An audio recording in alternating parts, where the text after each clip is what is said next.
Somebody said to me yesterday that they didn't feel successful, that there wasn't enough accomplishments in their life at the stage that they're in that make them feel successful. And I was reflecting on that comment and thinking about how I feel the most successful I've ever felt in my life. But the reason is maybe not exactly the reason why you think that I'm successful. I'm not successful because of how much money I make. I'm not successful because of how much money I have in my bank account. I'm not successful because the status or the prestige of my role or title in life.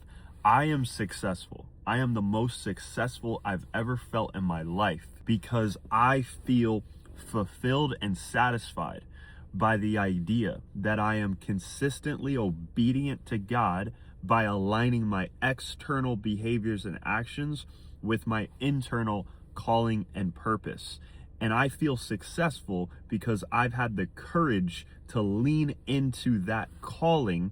And that is where ultimate fulfillment is. Material success without internal fulfillment can feel like the ultimate failure. And not only that, the more material success that you accomplish outside of being in alignment to God's purpose in your life, you can actually feel more miserable.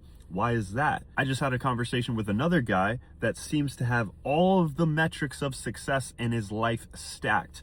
Wife, kids, successful career, lot of money, drives the dream car, and is miserable and contemplating suicide. How do people get into those situations? It's because their metric for success is flawed. They were sold on an idea that success was about the car you drive, the job you have, and the money you make. But in reality, it's all about alignment to what God has called you to do, what God has created you to do, and if you are operating in alignment with that calling. Fortunately, the success as far as money, godly relationships, opportunities, and an exciting life typically comes from that. Not always, but typically does when you're in alignment to that. But the reason that you don't feel successful is not because the amount of money that you do or don't have in your bank account.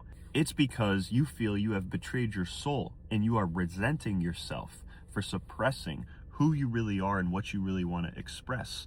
That's why I live by the saying, suppression of expression leads to depression. If you don't express who God created you to be, you will never feel successful. But the moment that you do build the courage to take enough action to step into everything that God has created you to be, no amount of money can compare to the amount of success that you will feel and experience.